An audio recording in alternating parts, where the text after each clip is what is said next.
Well, hello and welcome to the Multiple Sclerosis Association of America's live webinar, The Hispanic American MS Experience.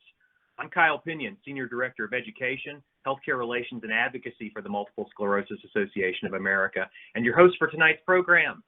On behalf of MSAA, our partners at Impact Education, and our presenter, we greatly appreciate the opportunity to keep you updated on this very important topic. And please know, we hope you and your family are staying safe and healthy in these uncertain times. Before we begin, I want to take this opportunity to thank both Biogen and Novartis for making this webinar possible. As you may know, MSAA is a national nonprofit organization dedicated to improving lives today for the MS community. In fact, this year marks MSAA's 50th anniversary as an MS advocacy organization.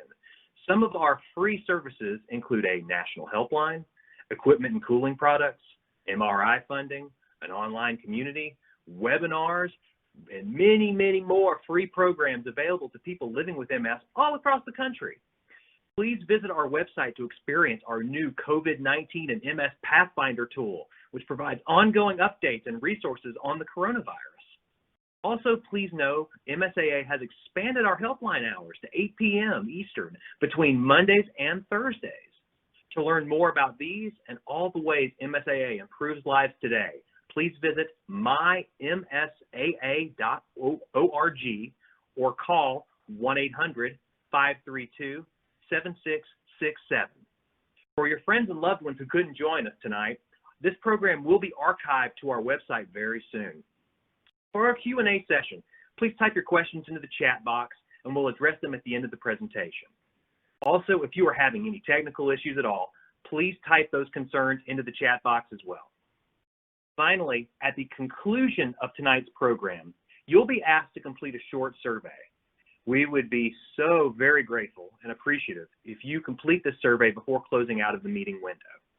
Your honest and open feedback of our programs is vitally important. It helps not only shape our future programs, but also continues to secure the needed funding that makes them possible.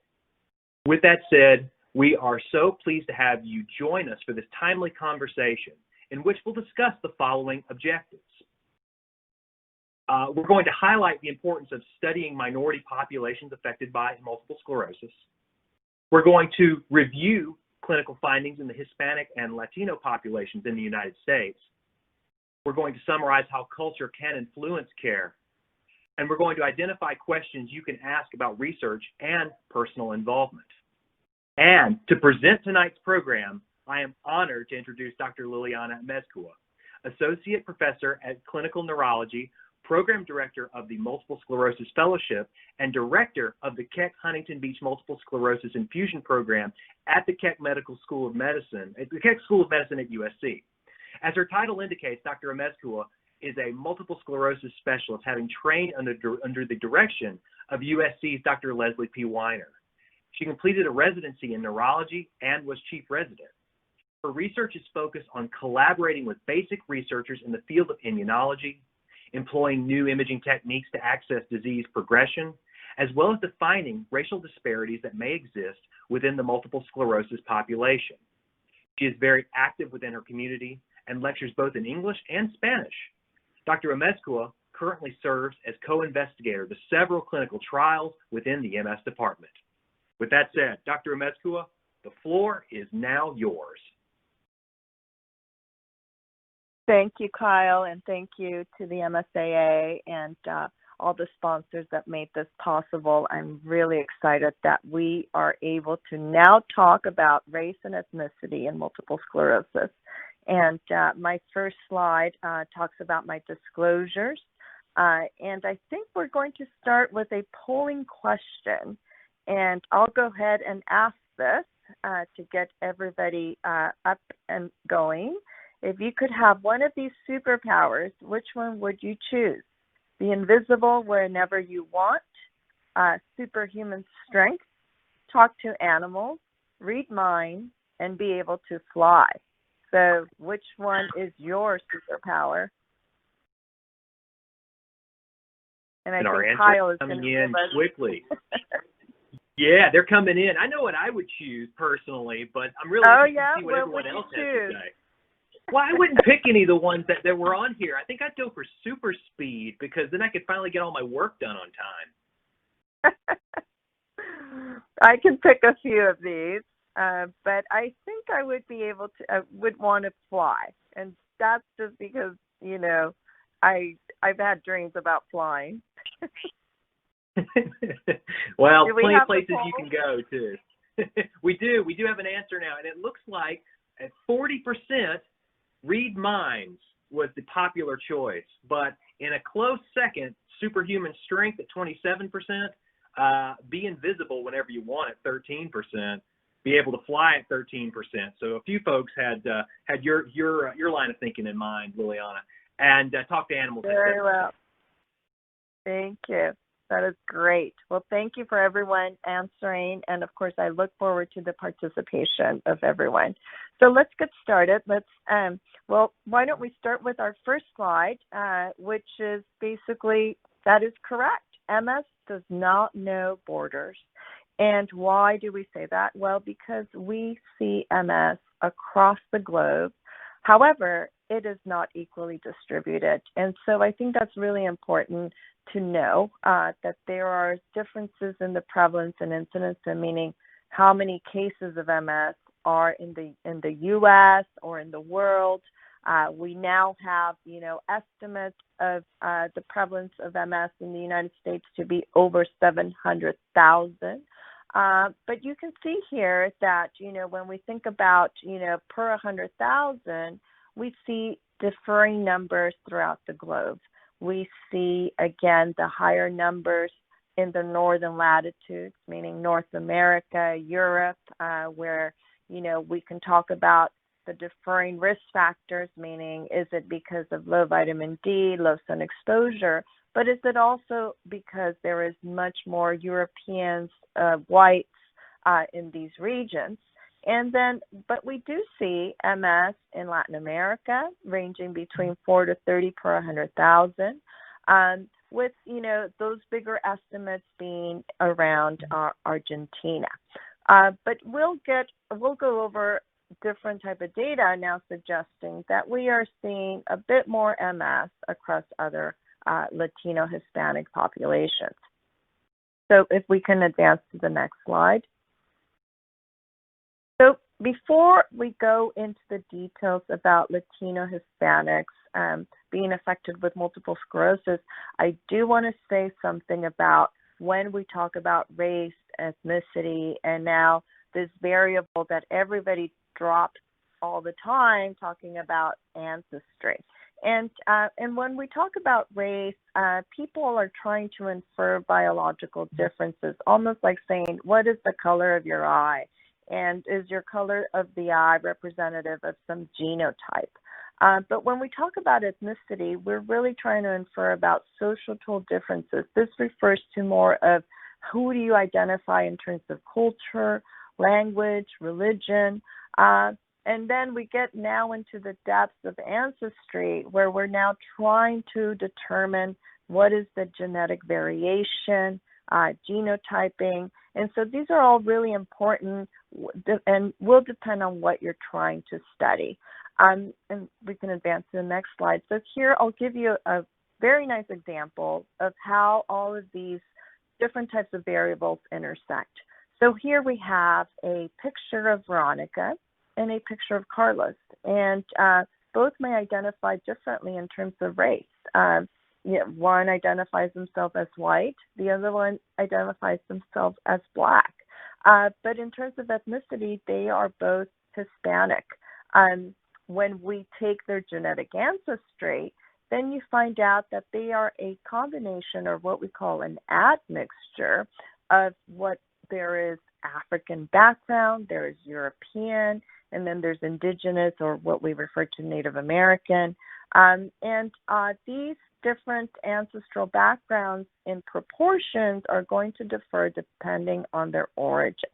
So in this case, Veronica is of Mexican background and Carlos is of Puerto Rican background.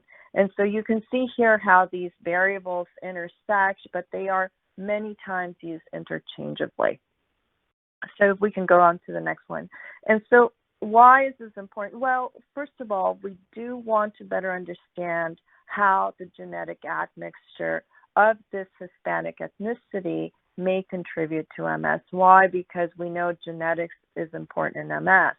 And so, and this is, again, just to give you an example about how this genetic admixture may impact MS. So overall, a Hispanic Latino, just like I said, these proportions are going to differ depending on their region. And so in the U.S., a typical Latino may average between 5 to 15% of African ancestry. In terms of Native American ancestry, may range between, actually even lower, but on average 30 to 40%. And European ancestry can average also 40 to 60%. However, this may differ when you are looking at regions such as the West Coast from the East Coast, and that's just going to depend, again, on the different levels of admixture and colonization.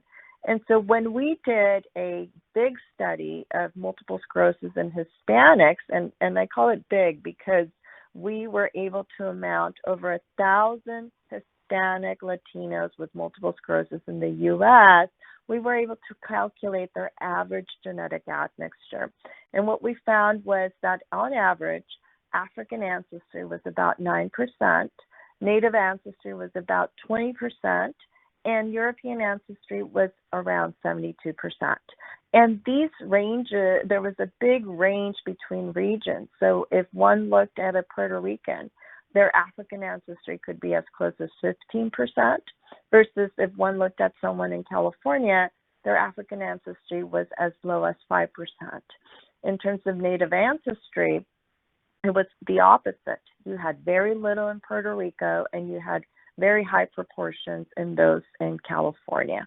And again, basically reflecting some of their origins, more Mexican background in California, and of course Puerto Rican and Puerto Rico. So these, again, these are important because we're going to take this information and later on try to apply it to some of the clinical aspects or features that we're seeing in our Latino population with MS. So I think we are coming up to another polling question, and I'll just go ahead and ask it. And the question is, do you think it is important for Hispanic Latino communities to be involved in MS clinical research? Yes, no, not sure. I know what my answer is. What do you think, Kyle? I think I know. I think I have the same answer as you. But we'll see if everybody feels the same way. So far, so good, I think. But we'll have results here shortly. I feel like I need a drum roll. Here we are, and yes, 93% with yes. There is a small sliver of folks who are unsure. So, Dr. Amezcua, perhaps enlighten them a little bit and provide some good information about why that might be important. Yeah, well, I am very happy to hear that most of you have said yes. And for those that said no or not sure, what we're going to try to do is convince you why it's important. So advance to our next slide. So reason number one is what we're calling changing demographics. And it's even, we're not sure if it's really changing, or is it the fact that we are now seeing more.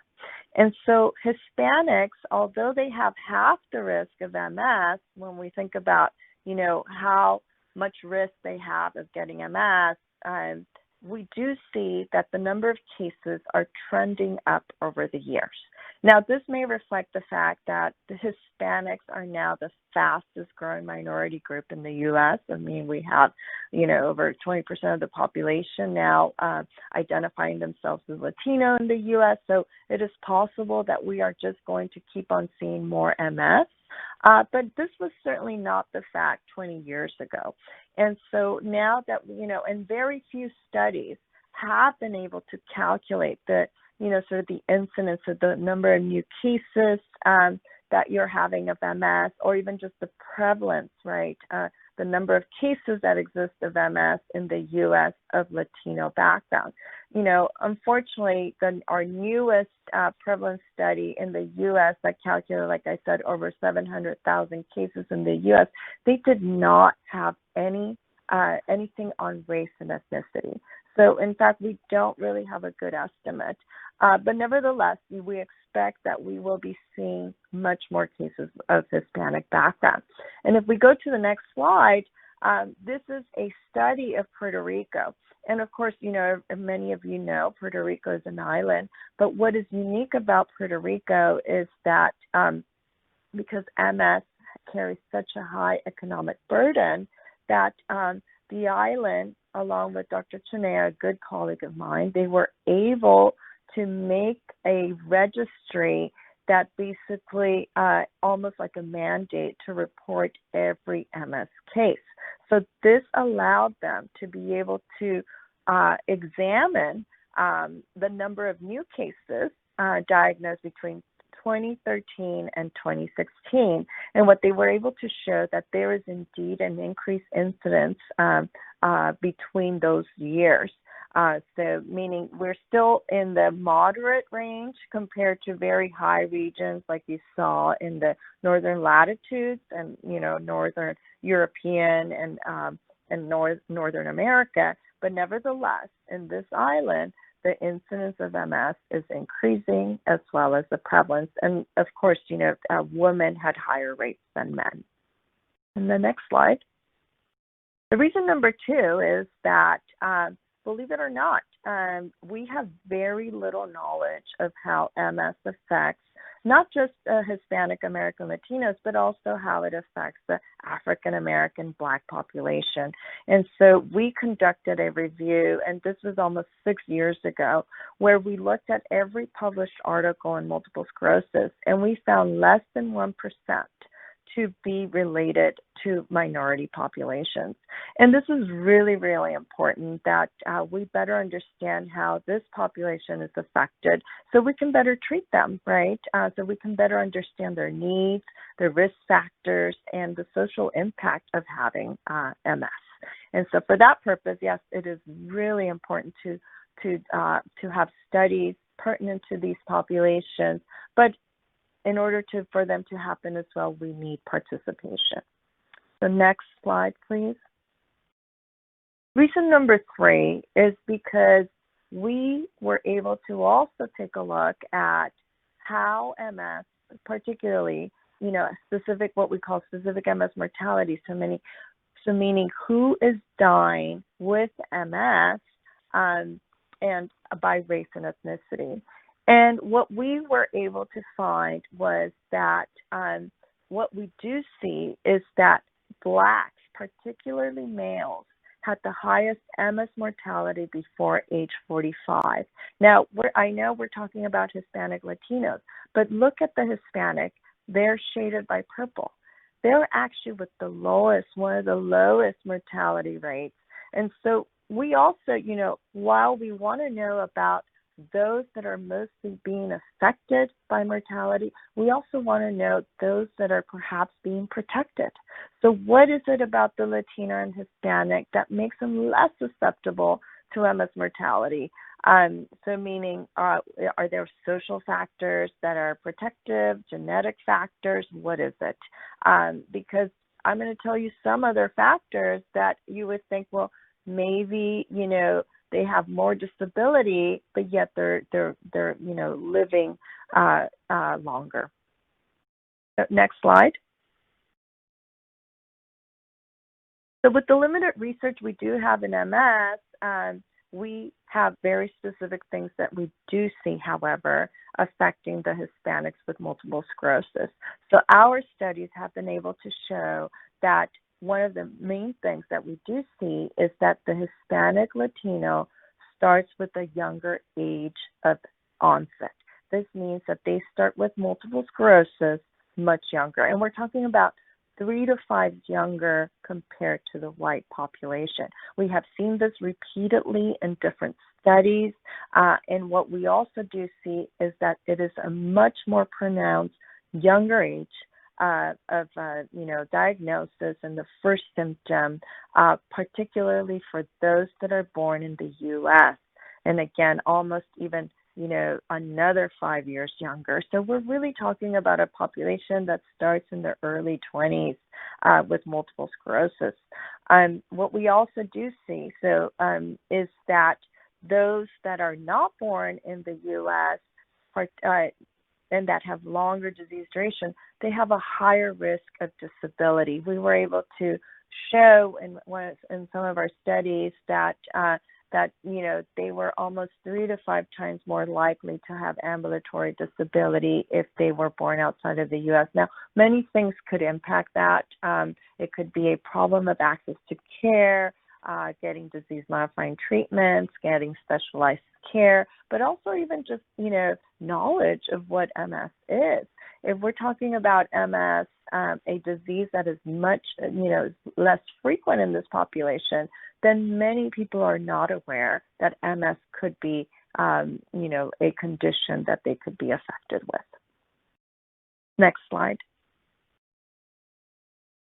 In terms of typical risk factors that we have, that we already know are important in multiple sclerosis, such as vitamin D and sun exposure, there was very little studies that have been done with investigating this. However, what we do see is that when we look at vitamin D levels just in Latinos and compare them to whites, Hispanics tend to be much more insufficient and deficient. When they looked at vitamin D as a risk factor in getting MS and also looked at sun exposure, what they were able to show is that low sun exposure is definitely a risk factor for the Latino Hispanic with multiple sclerosis. However, low vitamin D level did not come out to be a significant risk factor. Now, of course, that study needs to still be replicated, but certainly vitamin D supplementation is a common practice in MS, and we recognize, the factors that could be influencing vitamin D levels and the requirements, and so we just say continue supplementation per your doctor's notes. And certainly, a bit more studies need to be done to better understand, all the different players that could be part of these low vitamin D levels. Next slide. So what other factors do we see in multiple sclerosis that are pertinent to Latino Hispanic? Well, we were able to show that when we look at the presentation, so meaning what is the typical presentation of multiple sclerosis in this population, is that it seems to be optic neuritis. So eye visual changes, the inflammation of the optic nerve. And what we found is that twice or more the risk of optic neuritis in Hispanics compared to whites. This was also seen with the transverse myelitis, the spinal cord syndromes. And it seems like the global ancestry, remember we talked about this admixture, particularly Native American ancestry. The more you have of these proportions, the higher risk of presenting with optic neuritis. Same was seen with its effect on the age of onset. So those that have more African background as well as Native American background are at increased risk of presenting at an earlier age with multiple sclerosis.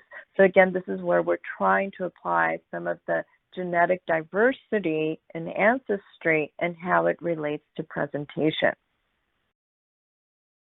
So now we're again here with a polling question. So with more research, we can learn more research can lead to scientific discoveries, how cultural perceptions impact MS knowledge. We can learn more about new treatments or all of the above. And the answers are coming in very quickly.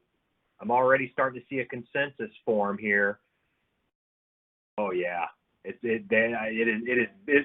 is a landslide victory. I feel like for one particular answer, and it looks like everyone has chosen 100% across the board, all of the above. That's probably what I would have picked too. So I hope that was the right answer, Dr. Amezcua. Yes, I think that's the right answer. So, of course, the more research we have of this population and multiple sclerosis in general, right? We can learn more about just what the cause of MS, how we can get to the cure, right, and lead to better treatments. And so, before we continue on that, let me just say something about the Hispanic Latino communities, and one thing that we do, and this is also almost more pertinent to caregivers and us as providers, is that we need to recognize their cultural diversity. And this means that we need to understand that this community has a strong sense of identity and culture, and that there's different ways how, obviously celebrating their cultures and identity.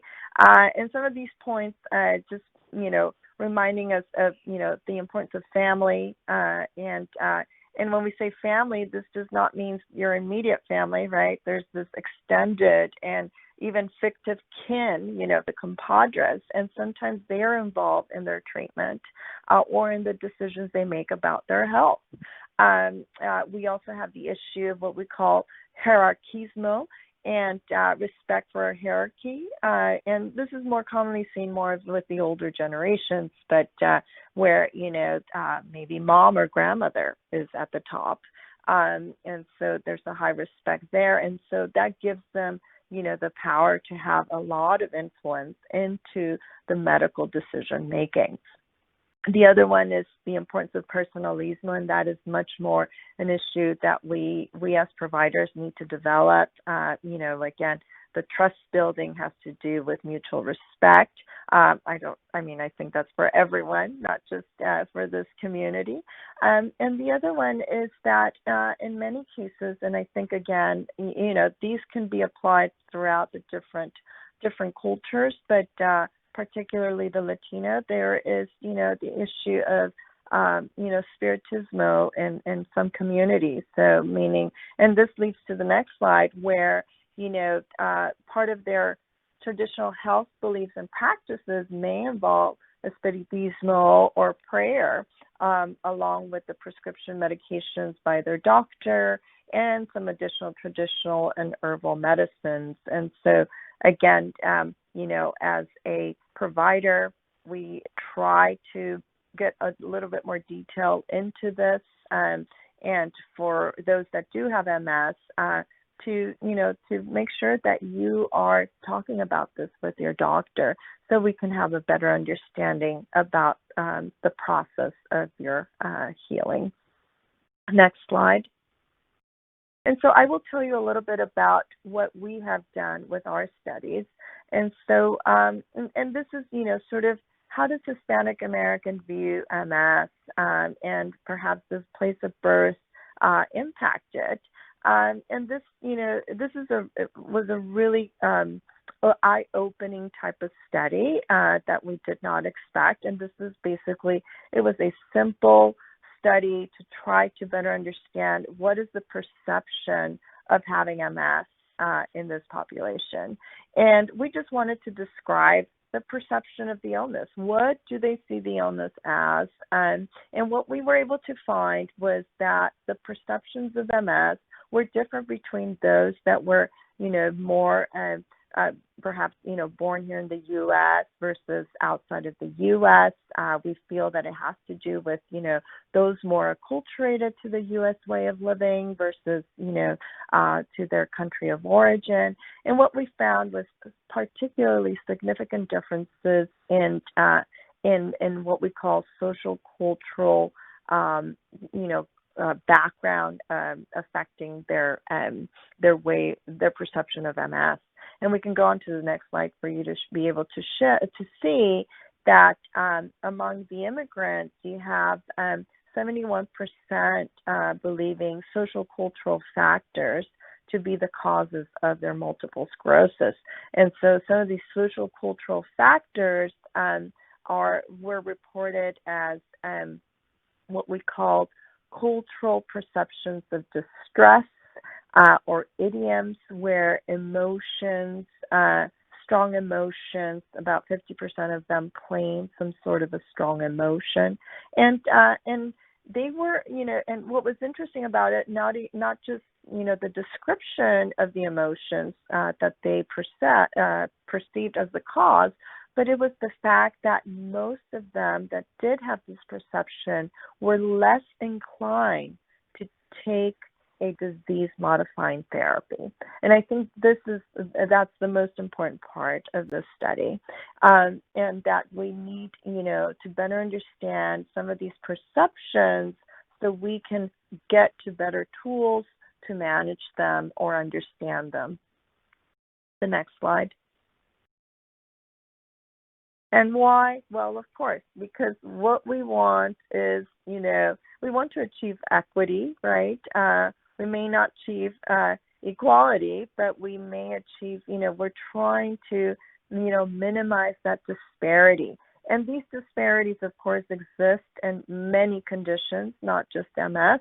But, here we are recognizing that they are real, that they are racial and ethnic disparities that, relate to what we call these social determinants of health. Your social environment is important, and we cannot ignore it. The next slide. But here's where we talk about health disparities, right? They are complex because they can get interrelated, and it's not just one. And so it's crucial for us to better understand their environmental factors, meaning where you live, your socioeconomic status, from the sense of job security to income.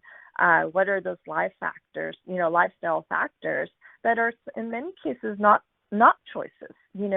Are you able to afford healthy foods, or do you live in rural places where you're more exposed to hazardous, environmental, exposures? And then you have the issues of your own health care, despite you having access, you're not utilizing it properly. Or your healthcare provider, has their own internal biases and does not provide the right care. And so there are many examples of these, and certainly in the media right now, you hear them overwhelmingly with this COVID pandemic, that they're, huge racial and ethnic disparities. And again, this is not new. This is just bringing forth that race and ethnicity opens up these health disparities for us to see, and our goal is try to diminish them. Next slide.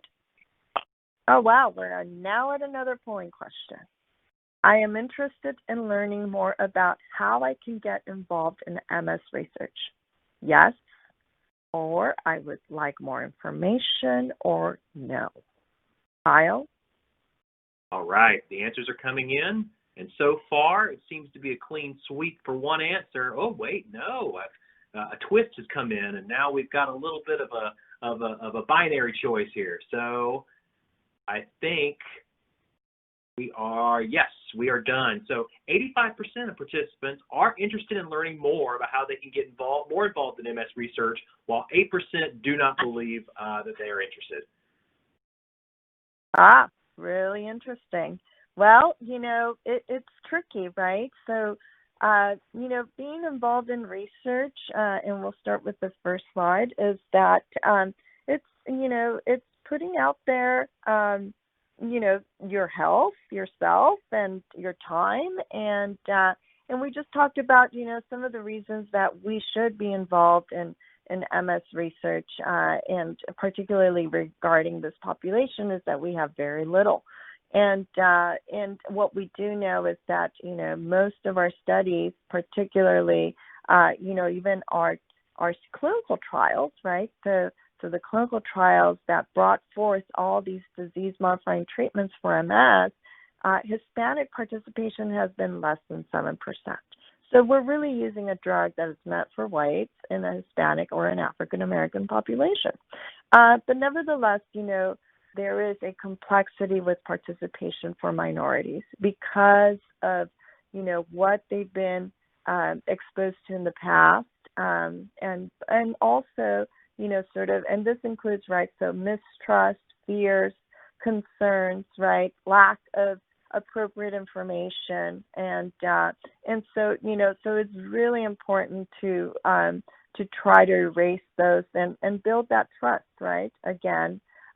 So there was a poll by the MS Minority Research Engagement and Minorities that was done about several years ago, and it went out to about 2,000 patients with MS. This included African Americans and Hispanics, and what they found was that a lot of them did have an interest in participating, but there was certainly, perceptions of research that were present, right? So certainly there's time pressures, lack of awareness about the research study. So if you don't know about them, then you can't really gauge for being part of it. And some of them were concerned about losing patients to research sites. But overall, they all had an interest in participating. And some of the other ones included cost and time pressures. And in some cases, just the patient being afraid to be turned around. So, meaning they did have an interest, but they were afraid that they were also going to be turned around because of other criteria. And so I found that really quite interesting. Next slide. So unanswered questions means more research is needed, and certainly we have many unanswered questions right now. For example, why is MS more severe in some people compared to others? So MS, I will tell you, and I know it's not in any of these slides, MS is much more severe in both African Americans and Latinos compared to whites. And that has been shown repeatedly. And for the Hispanic population, remember, they start with MS at a younger age. So they're reaching disability at a much younger age. And so we need to better understand why does that happen in order for it to prevent it. And in order to get to why it's happening, we need participation. The other one is which MS treatments are best for which people. I just talk about the fact that, we can't determine that at this point because all MS treatments that are available were tested in mostly white populations. And for the first time, there is one clinical trial. It's called the CHIME study, being sponsored by Genentech, that is looking specifically at one treatment in the African American and Hispanic population to better understand, is this one good treatment for this population? The other one, as simple as this, what role does diet and exercise play in MS in this population? Would it be a good thing? Would it be a bad thing? How would we get there? And then the issue of health disparities, right? So how can we make sure that population is getting the best treatment, the best sort of having access to disease-modifying treatments if we have no participation? And again, the level of participation can be as simple as a survey. We're not asking for giving everything. It's a survey. Surveys sound boring at times, but they can there's so much information that one can obtain from that. And that is a simple participation. A higher level of involvement may just, require one blood draw. That's not too much. And then, of course, the highest involvement is what we call the clinical trial, where there is a treatment involved. And so there's different types of involvement, but nevertheless, all of them contribute to learning more about MS in this community. So yes, please, next slide, consider getting involved in research. And it all starts by talking to your doctor and simply asking, is there a way that I can get involved? Like I said, it may just be a simple survey that they're conducting. Now remember, because Hispanic Latinos is a minority population, it is also harder for the researcher to invite them to participate. And so sometimes the invitation is not it doesn't come to the population because, again, the researcher sees it as a barrier. And so that's why we're saying, go ahead and ask them. Go ahead and ask your doctor, is there a way that I can participate? And of course, all the time. For trials, your doctor should not be placing you on a trial that they would not consider this to be beneficial. And so, and that is, you should always ask, do you think this trial would benefit me? How would it differ from my current treatment? And that is, again, talking about clinical trials. So when we talk about research, overall research, we're talking about different levels that one can participate.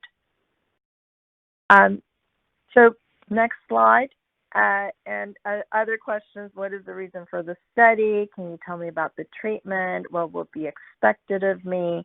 Those are all important questions. And then it's just signaling, other ones in the next slide, which is, what are the daily responsibilities? Is there a cost of care? So in many of these research studies, depending, is that everything will be covered. For example, this new CHIME study covers MRIs, covers the drug. So where, if somebody's having trouble getting medication, this might be something to consider if this is the right choice.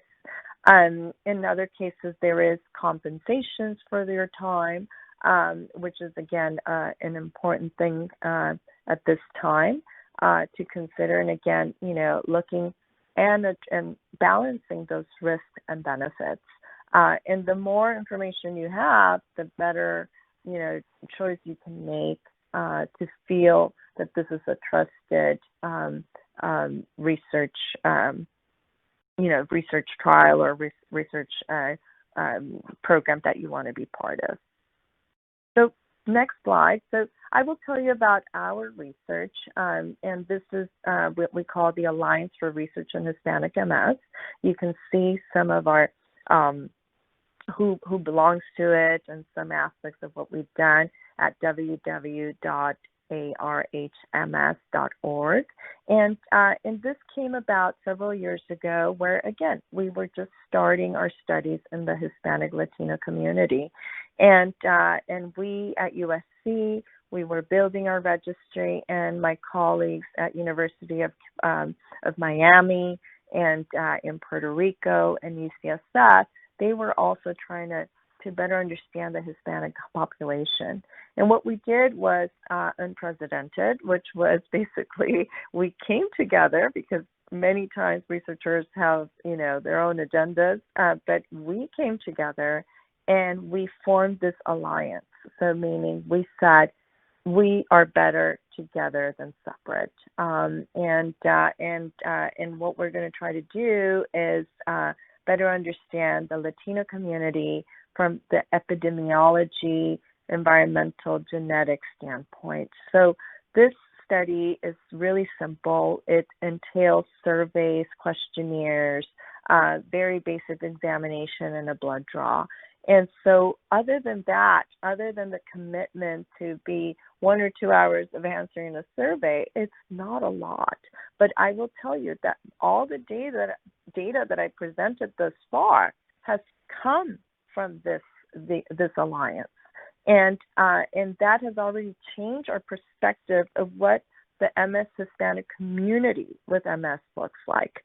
And so I invite you to go to the website. And if you are indifferent, if you're near San Francisco, the contact person there is in the website. If you are in Florida or Miami, the contact person is there, or Puerto Rico, and then, of course, us here in California at USC.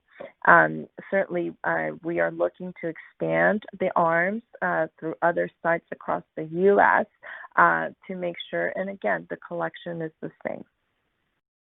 Our next slide is, so here's other websites that you yourself can look to see if there are research opportunities pertinent to something different. Perhaps you're interested in better understanding or looking for a better treatment for your spasticity that relates to your MS. So you can look under clinicaltrials.gov and search multiple sclerosis and let's say spasticity, or let's say treatment for primary progressive MS. So these, you can look it up, and including the CHARM study, which is the one I just spoke about, that you can find, and there are multiple sites across the U.S. That are starting to recruit for this study. Next slide. Additional resources, of course, includes the Multiple Sclerosis Association of America. There is also the National Alliance for Hispanic Health that may be able to provide some information on MS. And, of course, the Accelerated Cure Project and the NARCMS Registry for MS that you can belong to. And, again, these are just, this is a registry, and registries are highly informative in terms of the natural history of multiple sclerosis. And with that, I think we are at a time for questions where I will be happy to answer. Great. And with only about 13 minutes to go, I think I won't be able to get to every question because we've got quite a few, I'm happy to say. But I'll do my best to try and get as many in as possible. We've had several questions about the road to an MS diagnosis as someone that is a member of the Hispanic American community. And this would be the first one. I was diagnosed over 34 years ago. It took several years to get the diagnosis because I was told Hispanics didn't get MS. Has that mindset changed? And how is our MS different from other groups? Thank you, Kyle. Well, I am not surprised to see this question. In fact, this is a question that led me to examine the Hispanic population. So I started practicing MS, over 10 years, and during that time, there in Los Angeles County Hospital, I kept on seeing MS in the Hispanic population.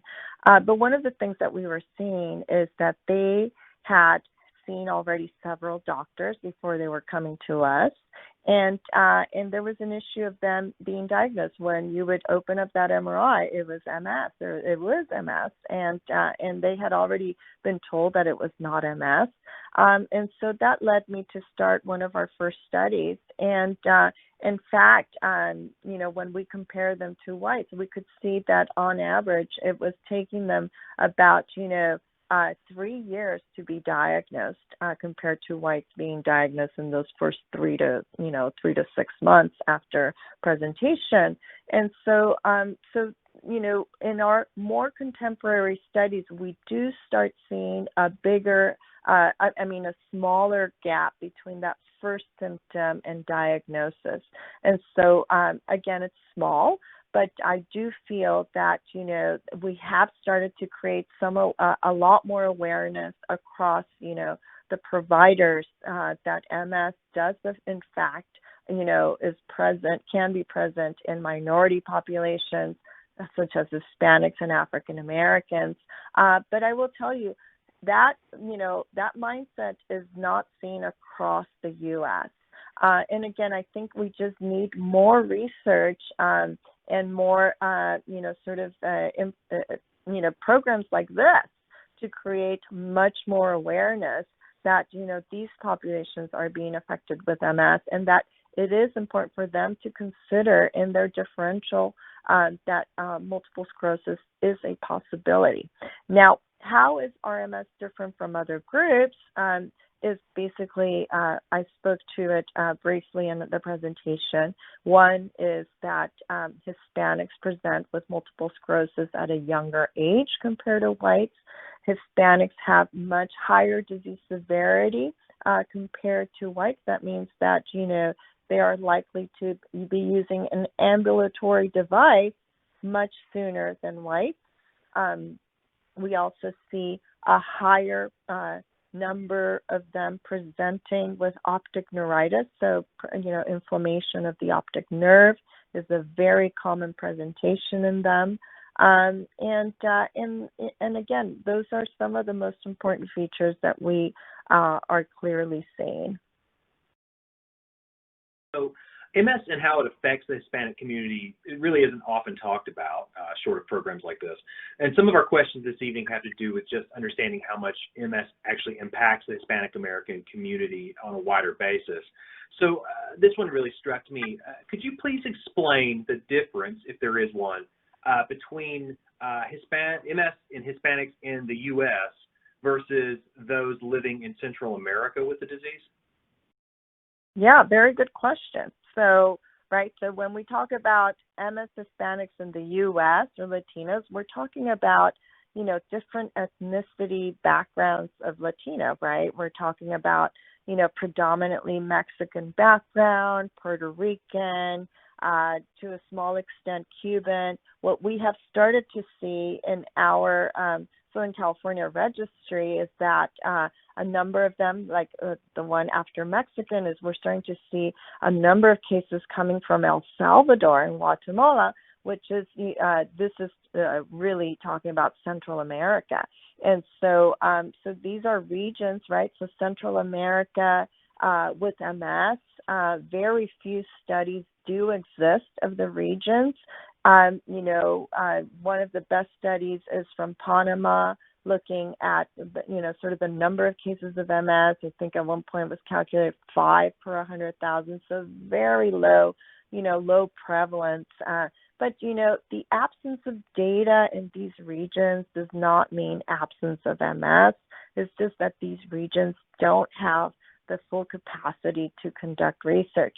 But certainly the differences, if like a study showing differences between the U.S. ones and those in Central America, I am not aware of any of them, but it would be really good to do. Now, we did do one comparing our Hispanic Mexican backgrounds living in California compared to those Mexicans living in Mexico.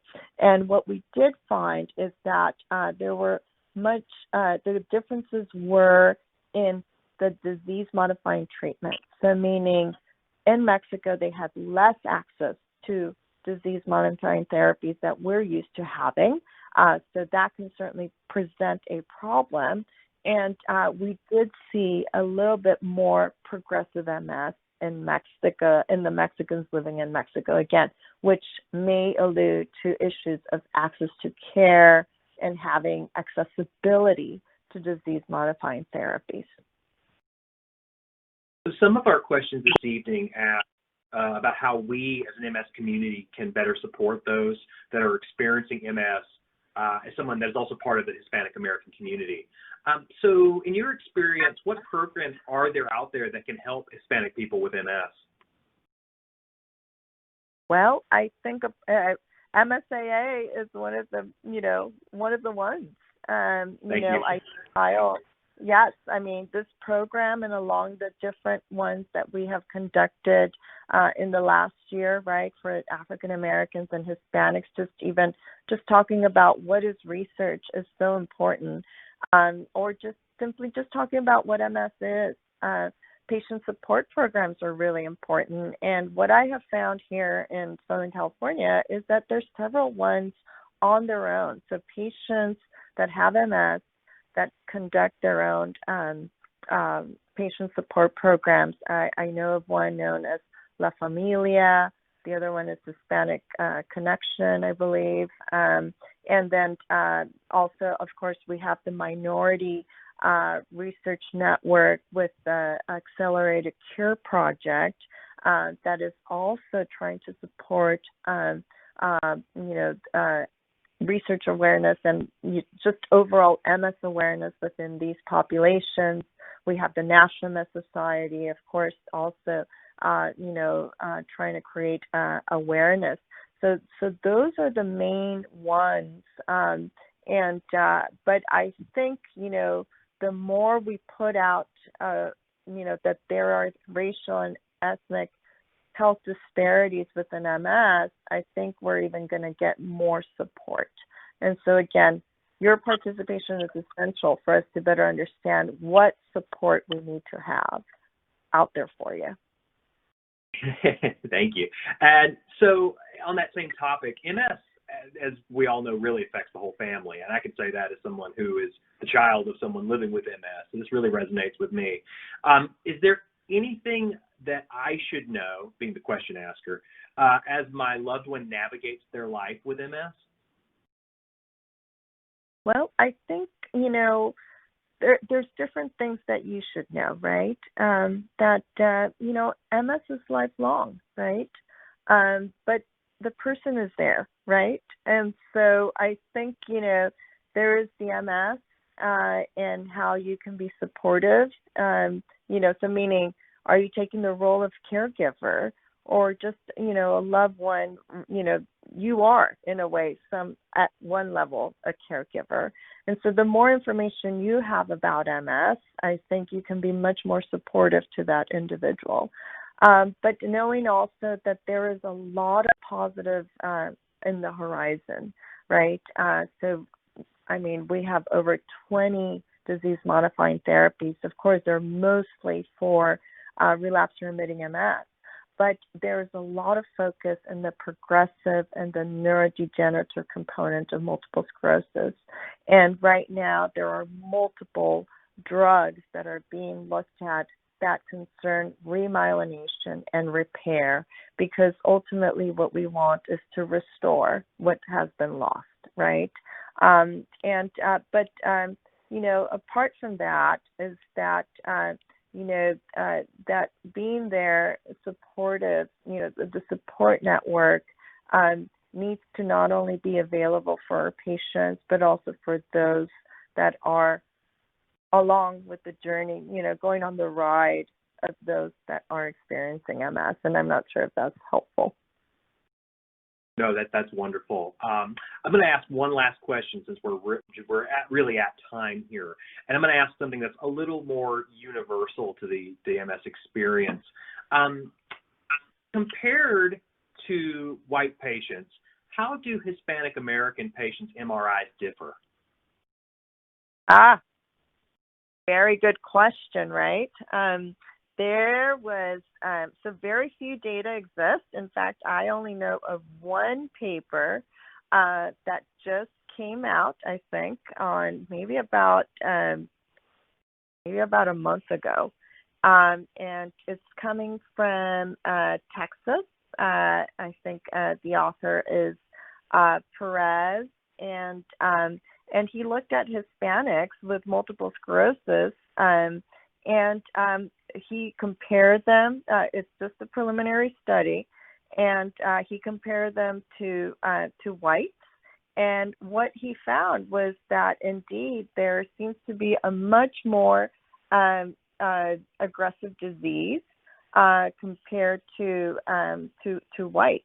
And so again, larger studies are needed, but this is no different than what we are starting to hear, or we've heard from the African Americans, right? So African Americans with MS have, much more, higher brain atrophy, and now with, the Hispanics, there are also seem to be showing, some, a lot more, sort of characteristics that have been described, with African Americans. So I think in this study they looked at brain volume, and they could see worse relationships with their disability levels, and they also saw greater disability for these patients that were age and gender matched. And so I think it's again giving us a small window right now to right away, try to better delineate what these MRI features are. I mean, we have basically just we're at the surface of understanding MS in these populations. We have been mostly descriptive. We have been mostly describing clinical features. We are about to describe some of their immunological aspects, but now, MRI, which is a great tool for us to better understand if we need to be treating them much more aggressively, is showing us that perhaps is a bit worse when you compare them to whites. And so but we do need longitudinal data, and I think that's key for a lot of these studies. We need to follow them over time and better understand, their outcomes. Fantastic. Thank you. Well, that concludes tonight's webinar. I'm sorry I couldn't get to all the wonderful questions that were available to be had here. They were all so excellent. Thank you for sending them in. I would like to once again thank Dr. Lilyana Amezcua for her insights into the MS landscape within the Hispanic American community, our incredible partners at Impact Education for their partnership in delivering this program, and our funding partners, Biogen and Novartis, for providing support to make this opportunity possible. As mentioned, tonight's webinar will be archived to our website, and we ask you to take a very brief survey that is coming up next. Our funding is dependent on our evaluation, so please just take a couple of minutes to answer a few questions for us. On October 29th, a little later this month at 8 p.m., we'll be offering this same program again, but completely in Spanish. So if you have family members, friends, loved ones for whom that would be beneficial, please feel free to spread the word. We would love to have them join us on Thursday, October 29th at 8 p.m. On behalf of MSAA, Impact Education, and Dr. Amezcua, we thank you so much for joining us. Have a wonderful night. Thank you, Kyle. That concludes today's presentation. Thank you for joining us. Please follow the link in the prompt to be redirected to the participation evaluation form. Thank you and goodbye.